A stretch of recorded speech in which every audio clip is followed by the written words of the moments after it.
नमस्कार मंडळी, लग्नानंतर होईलच प्रेम या मालिकेचा आजचा म्हणजे 24 मार्चचा भाग तुम्ही बघत आहात। सुरुवातीला तुम्ही बघणार आहात की नंदिनी आणि जीवा दोघेही हॉस्पिटलला चाललेत नंदिनीच्या आईला भेटायला। नंदिनी सुरुवातीला फोनवर बोलत असते तिच्या सासूशी, हो हो आई ठीक आहे असं म्हणून तिने फोन ठेवलाय। आता ती सांगते की आपल्या आई आहेत ना त्या सवडीने येणार आहेत हॉस्पिटलमध्ये आणि बाबांनी खूप छान सोल्युशन सांगितलंय। जीवा म्हणतो ते घरी गेल्यावर भेटायला जातील तुमच्या आईला असं म्हणल्यावर नंदिनी म्हणते हो तुम्ही ओळखलत बरोबर, अगदी करेक्ट असंच म्हणालेत ते। पार्थ ना ऑफिसमध्ये मीटिंग आहे सो ठीक आहे। आणि काव्या हल्ली अशी का वागते कळतच नाहीये मला। नंदिनी थोडी आता चिंतेत असते आणि जीवाला म्हणते काव्यानं का आली नसेल मला कळतच नाहीये।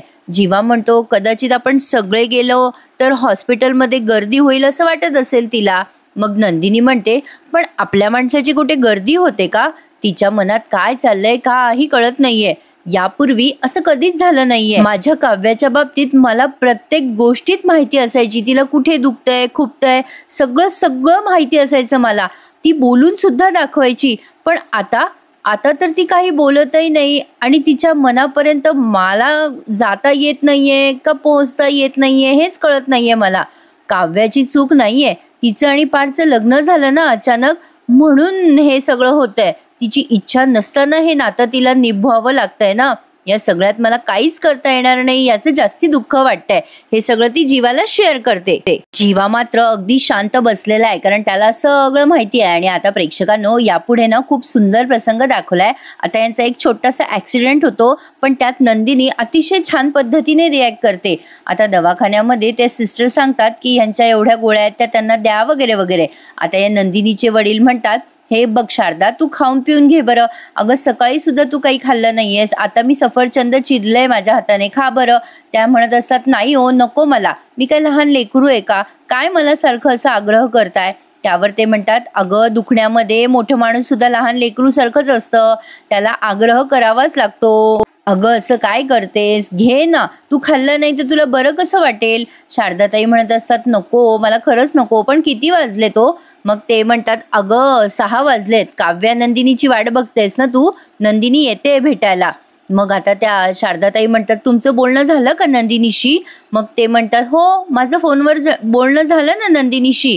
मग त्या जरा काळजीनेच विचारतात नंदिनी कशी बोलली हो फोनवर, नेहमी बोलते तशीच बोलली ना का टेन्शन किंवा ताण होतं तिच्या बोलण्यामध्ये। मग त्यावर ते म्हणतात अगं काय झालंय तुला शारदा, अगं नंदिनी अगदी नॉर्मल होती, तुझ्या तब्येतीची विचारपूस केली तिने आणि आता एकदम त्या घाबऱ्या घुबऱ्या होतात आणि म्हणतात आणि काय हो पुढे काय बोलली। ते म्हणतात अगं जीवासोबत येते असं म्हणाली ती। शारदाताईंच्या चेहऱ्यावरची काळजी यांना दिसत असते त्यांच्या मिस्टरांना। ते म्हणतात काय झालं ग शारदा, तू काही लपवतेस का माझ्यापासनं। आता ह्या म्हणतात नाही नाही कुठे काहीच नाही, पण त्यांना सारखं काव्याबद्दल आठवत असतं। आता ते पुन्हा विचारतात काय झालंय शारदा, तुला कुठली गोष्ट त्रास देते का, निसंकोचपणे सांग मला, बोलून मोकळी हो, काव्याबद्दल सांगायचंय का। आता ह्या काही सांगणार तेवढ्यात एक सिस्टर येतात तिथे त्यांना औषध द्यायला आणि यांचं बोलणं राहूनच जातं। खूप आग्रह करत असतात ते, म्हणजे ऑलमोस्ट या शारदाताई त्यांना सगळं सांगणार असतात बरं का। आणि तेवढ्यात त्या सिस्टर येतात। आता इकडे जीवा काव्याच्या तंद्रीत असतो कारण तो जिथनं चाललेला असतो त्या रोड तो आणि काव्या त्या दोघांच्याही आठवणी असतात, ते दोघेही कायमच या रोडवर भेटायचे। आता तो रोड आल्यावर त्याला आठवण आली आहे काव्याची आणि त्या तंद्रीमध्ये असताना एका माणसाला जोरात ठोसा लागतो त्याच्या गाडीचा। आता तो माणूस खाली पडतो पण तो आता खूप आरडाओरडा करायला लागतो, जीवाला शिव्या द्यायला लागतो आणि म्हणतो काय हो तुम्हाला गाडी नीट चालवता येत नाही का। जीवा त्याच्यावरच भडकतो, जीवा आधीच काव्यासारखा भडक माथ्याचा आहे। दोघांमध्येही बाचाबाची होते। तो माणूस म्हणत असतो तुझं लक्ष कुठे आहे रे, त्यावर जीवा म्हणत असतो ए बाबा मागे लक्ष होतं म्हणून थोडं लागलं तुला काही झालं नाही ना। तो माणूस म्हणतो डिक्कीत बसून गाडी चालवतो का रे, काय मोठ्या बापाची औलाद आहे का। आता जीवा चिडतो आणि म्हणतो ए बापावर नाही जायचं, तुझं जे नुकसान झालंय ना दिल भरून, आगाऊसारखं बोलू नकोस। आता तो पुन्हा माणूस त्याला शिव्या द्यायला लागतो तेव्हा जीवा चिडून म्हणतो शिस्तीत बोला, जास्ती बोलू नकोस मला। आता त्या दोघांमध्ये मारामारीला सुरुवात होते। जीवा त्या माणसाची कॉलर धरतो आणि तो माणूसही जीवाला मारणारच असतो ऑलमोस्ट। मग नंदिनी तिथे पोहोचते आणि म्हणते अहो अहो अहो काय चाललंय तुमच्या दोघांचं, काय हो दादा तुम्ही ठीक आहात ना। नंदिनी त्या माणसाला प्रेमाने विचारपूस करते काही लागलं का दादा तुम्हाला, अरे बापरे पाणी घेता का, ओरडून ओरडून घसा कोरडा झालाय तुमचा. जीवा म्हणत असतो, अगं नंदिनी काय करतेस तू? नंदिनी जीवावरच ओरडते आणि म्हणते, शांत बसाव तुम्ही, काही कळतं का तुम्हाला? शांत बसा जरा. जीवाला समजतच नाही नेमकं काय चाललंय इथे. नंदिनी पुन्हा प्रेमाने म्हणते, अहो जरा शांत बसता का? मी ना अहो नेहमी यांना म्हणते दादा, भांडणं करून काही होत नाही. तुम्ही सांगा बरं, भांडून काही मिळणार आहे का? आता ज्या माणसाला लागलंय ना, म्हणजे ज्या माणसाला गाडीचा ठोसा बसलाय, तो माणूस नंदिनीला म्हणतो, नाही बरोबर आहे तुमचं. नंदिनी म्हणते, हो ना, बघा ना, असं आपण भांडणार, पोलीस येणार, पोलीस केस होणार, तुम्हाला आम्हाला 15 वेळेला पोलीस स्टेशनमध्ये चक्रा माराव्या लागणार. कशाला? बरं दिसतं का ते? तो माणूस म्हणतो, नाही ना. मग नंदिनी म्हणते, आम्ही मान्य करतो, चूक आमची झाली आहे. दादा तुमच्या गाडीचं नुकसान झालंय ना, आम्ही देतो नुकसान भरपाई. एक मिनिट, हे घ्या पैसे. आता तो माणूस पैशाकडे बघतो आणि म्हणतो, नको नको नको ताई. मग नंदिनी म्हणते, अहो असं कसं? तुम्ही नाही म्हणू शकत नाही. तो माणूस म्हणतो, अहो नको ताई, खरंच नको. नंदिनी म्हणते, असं काय करता दादा? तुम्ही तुमची गाडी किती प्रेमाने घेतली आहे. आम्ही तुमच्या प्रेमाची किंमत नाही करू शकत, पण आम्ही तुम्हाला नुकसान भरपाई देऊ शकतो. त्यावर तो माणूस म्हणतो, खरंच नकोय ताई, राहू द्या. मग नंदिनी म्हणते, असं कसं? ताई म्हणतायत आणि म्हणताय की नको. तुम्ही मला बहीण मानलं की नाही? बहिणीची ओवाळणी म्हणून समजून घेऊन टाका हे पैसे. आता नंदिनी जेव्हा अशी छान छान बोलत असते ना त्या माणसाशी, तेव्हा जीवा जरा इम्प्रेस झालाय बरं का तिच्यावर, आणि त्याने फायनली नंदिनीकडे लक्ष दिलंय. नंदिनी त्या माणसाला नुकसान भरपाई देतेच. आता तो माणूस म्हणतो, ठीक आहे ताई, तुम्ही म्हणताय म्हणून पैसे घेतो आम्ही, पण तुमच्या या नवऱ्याला सांगा, या दाजींना सांगा आमच्या, गाडी नीट चालवा म्हणून. नंदिनी म्हणते, हो मी समजवते त्यांना, तुम्ही गाडी सावकाश चालवा. आता नंदिनी त्याचं हेल्मेट पण उचलून देते आणि त्याच्या हातात देते हेल्मेट आणि म्हणते, भाऊबीजेला या आमच्या घरी एखाद्या वेळेला. तो माणूस म्हणतो, हो ताई, धन्यवाद. आता नंदिनी गाडीत बसणार असते तेव्हा जीवा तिला म्हणतो, सॉरी, मी असं एकदम हायपर व्हायला नको होतं, मगाशी माझं लक्ष नव्हतं, मी काळजी घेईल पुढच्या वेळी. नंदिनी म्हणते, प्रत्येक वेळेला रागानेच उत्तर द्यायला हवं, रागाला असं नसतं. मला माहितीये तुमची मनस्थिती ठीक नाहीये, तुम्हाला खूप त्रास होतोय ना या सगळ्या गोष्टींचा, अगदी माझ्या काव्यासारखा. म्हणूनच तुम्ही चिडलात ना मगाशी आणि म्हणूनच ऍक्सिडेंट झाला. आता ती काव्यासारखा असं म्हणते तेव्हा जीवा पुन्हा विषय टाळून म्हणतो, ठीक आहे, चल निघूयात, उशीर होतोय आपल्याला हॉस्पिटलला जायला. असं म्हणून तो आता गाडीमध्ये बसतो आणि पाण्याची बॉटल नंदिनीच्या हातात देतो. नंदिनी सुद्धा तिथे 1 सेकंड विचार करते आणि तीही त्याच्या पाठोपाठ गाडीत जाऊन बसते आणि फायनली हे दोघेही जण हॉस्पिटलमध्ये जातात त्या नंदिनीच्या आईला भेटायला. छान दाखवला ना हा प्रसंग. म्हणजे प्रत्येक वेळेला रागाने चिडचिड करून सगळ्या गोष्टी सॉल्व्ह होत नाही, हे नंदिनीने तिच्या वागणुकीतून तिथे सिद्ध केले. आता बघा, हे पुन्हा एकदा त्यांच्या बायकोला विचारताय, म्हणजे नंदिनीच्या आईला, काय ग शारदा, तू मगाशी काहीतरी सांगणार होतीस ना? आता त्या शारदाताई विचार करतात की ह्यांना काही कळायला नको जीवा आणि काव्याबद्दल. तेवढ्यात नंदिनी आणि जीवा तिथे पोहोचतात. थोडक्यात सांगायचं म्हणजे पुन्हा एकदा शारदाताईंचं त्यांच्या मिस्टरांना हे सांगणं टळलं. नंदिनी आल्याला विचारपूस करते, आई बरं आहे ना ग तुला, कसं वाटतंय आता? तिचे बाबा सांगतात, हो आता हळूहळू तुमची आई छान रिकवर होते. तुझी आई ना खात पितच नाही बघ नंदिनी. आता नंदिनी म्हणते, असं काय करतेस ग आई, आम्हाला कशी समजवते? खातपीत जा ना, लहानपणी आम्हाला समजवायची ना, खाल्लं नाही तर ताकद कशी येईल. जीवा म्हणतो, तुम्ही लवकर बऱ्या व्हाल. शारदाताई म्हणतात, तुम्ही म्हणालात ना आता मला लवकर बरं वाटेल. त्या नंदिनीला विचारतात, काव्याने आली का ग? जीवा एकदम त्यांच्याकडे बघायला लागतो. नंदिनी म्हणते, अगं आई काव्यानं, तिला ना जरा बरं नाहीये बघ. नंदिनीची आई पटकन विचारते, काय झालं? जीवा म्हणतो, हे बघा तुम्ही सगळ्यांची काळजी नका करू, तुम्ही तुमची काळजी घ्या बरं. आणि डॉक्टर मला म्हणाले की तुम्हाला पुढच्या 2 दिवसात डिस्चार्ज मिळणार आहे बरं. आता हे ऐकल्यावर शारदाताई थोड्या नॉर्मल झाल्यात. मग नंदिनी म्हणते, हो ते बरोबर बोलतायत आई, आता काळजी नाही करायची, तू आता फक्त तुझ्या तब्येतीची काळजी घे आणि कसला ताणतणाव घेऊ नकोस ग. मग आता ते नंदिनीचे वडील म्हणतात, अगं कसलाही आणि कुणाचाही ताण घेऊ नको असं सांग तुझ्या आईला. अगं सकाळपासून सांगतोय तिला, पण ऐकतच नाही बघ माझं, सारखी तुझी आणि काव्याची काळजी करत असते. नंदिनी म्हणते, आई तू नको काळजी करूस, आम्ही ठीक आहोत. मग आता शारदाताई म्हणतात, तू शहाणी आहेस ग बेटा, मला तुझी नाही मला माझ्या काव्याची खूप काळजी वाटते ग नंदिनी. मग तेवढ्या त्या सिस्टर येतात आणि म्हणतात ही काही औषध आहेत तुम्ही घेऊन या. मग जीवा म्हणतो मी आणतो, तुम्ही थांबा इथे. मग ते नंदिनीचे वडील म्हणतात नाही नाही, तुम्ही दोघं भेटून घ्या, मी घेऊन येतो आता औषधं. आजचा एपिसोड सुद्धा त्यांनी खूप छान दाखवला नाही का प्रेक्षकांनो. आता पुढे बघा, नंदिनीला खूप काळजी वाटते ना तिच्या आईची. मोठं लेकरू कसं जरा शहाणच असतं आणि लहान शेंडेफळ जरा आगाऊ असतं, खरं आहे ते. आता नंदिनी तिच्या आईची काळजी घेते, तिच्या आईला असं ज्यूस पाजते प्रेमाने, असं छान उशी वगैरे देते, मागे टेकवते. आता जीवा नंदिनीकडे बघून थोडा इम्प्रेस होतो की खरंच नंदिनी खूप समजूतदार आहे, हे त्याला ऍटलिस्ट पटायला लागलंय आता. म्हणजे त्याने बोलून नाही दाखवलं पण त्याच्या हावभावावरनं मला जाणवलंय. नंदिनीचे वडील आलेत, मग औषधं घेऊन विदिन अ सेकंड त्यांनी हा सीन दाखवलाय. मग त्या सिस्टर येऊन म्हणतात भेटण्याची वेळ संपली आहे. मग आता नंदिनीचे वडील म्हणतात तुम्ही दोघं जण काळजी करू नका, आता ठीक आहे, शारदा ठीक आहे, आता तिची तब्येत बरीच रिकवर होतीये. नंदिनी म्हणते सॉरी गाई, आता निघावं लागेल मला, पण तू काळजी घे हं तुझी, मी येते उद्या परत तुला भेटायला. शारदाताई खूपच इमोशनल दाखवल्यात त्यांनी आणि मोस्टली आपल्या आया इमोशनलच असतात, त्यात काही शंका नाहीये. आता नंदिनी म्हणते बाबा येते हं मी. जीवा म्हणतो काही लागलं तर फोन करा हं. मग आता दोघेही निरोप घेतात. पण शारदाताई त्यांना जी काळजी वाटायची ती वाटतेच आहे. नंदिनी गेल्यावरही त्यांना जरा टेन्शनच आलंय. बरं आता झालंय असं, पार्थने काल एवढे डोस दिले काव्याला की चिडायचं नाही, राग आला तर अंक वगैरे मोजायचे, पण आज बिचाऱ्याचं जरा उलटं झालंय बरं का. ऑफिसमध्ये असताना तो सतत नंदिनीचा विचार करतोय, मध्येच काव्याचा विचार करतोय. सगळ्या परिस्थितीमुळे तोही डिस्टर्ब झालाय.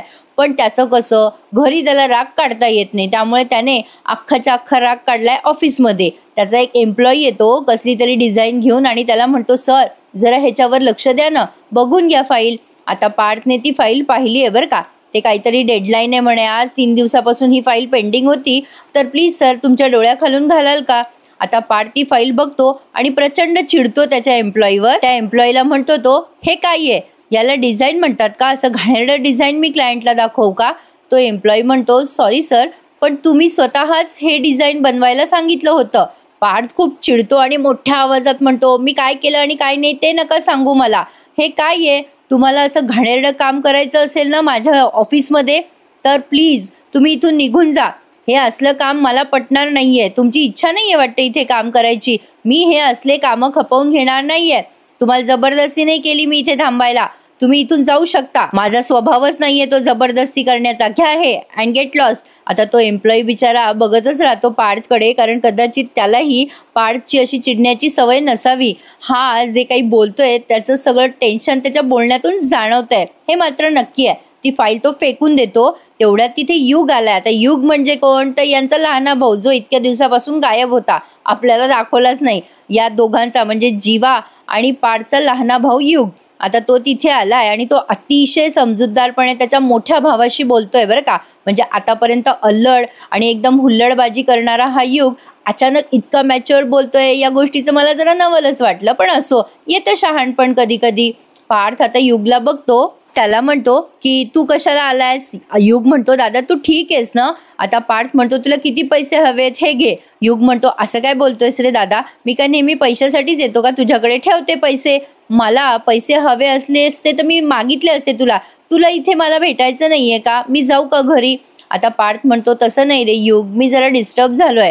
युग म्हणतो दादा मला दिसतंय रे, म्हणूनच मी आलोय ना तुला भेटायला. लग्न झाल्यापासून बरंच काही झालंय रे घरामध्ये, मला तुझ्याशी काही बोलताच आलं नाही रे. पार्थ म्हणतो तुला काय बोलायची गरज आहे वेगळं, घरामध्ये बरीच लोक बोलतायत, ऐकून घेतोय ना मी, तुला काय असं वेगळं बोलायचंय मला. युगंधर म्हणतोय अरे दादा असं काय करतोयस, मी तुझ्याशी नॉर्मल बोलतोय ना, तू रागराग नको करू ना माझा. हे बघ तुला आणि जीवा दादाला वाटतं असं की मी लहान आहे, मला कळत नाही, पण दादा मला कळतं बरं का तुमच्या दोघांच्या मनात काय सुरू आहे. तुम्ही दोघं खूप दुःखी झालायत, खूप दुःख आहे तुमच्या मनामध्ये. तुमच्या दोघांबद्दल बोलतोय दादा मी. अरे तुम्ही दोघांनी आता स्ट्रॉंग व्हायला हवं. मग पार्थ म्हणतो अरे युग तू कशाला जास्ती विचार करतोय आमचा, तुझ्या अभ्यासाकडे लक्ष दे बरं. युगंधर म्हणतो दादा दादा अरे असं काय करतोय, नको ना इग्नोर करूस मला. दादा अरे आपल्या घरामध्ये 4 वेगवेगळ्या स्वभावाची माणसं आहेत रे, ते रिॲक्ट पण वेगवेगळ्या प्रकारे होतात. आता काव्याचं बघ ना, ती फटकळ स्वभावाची आहे, तिच्या मनात जे येईल ना ते ती बोलून टाकते.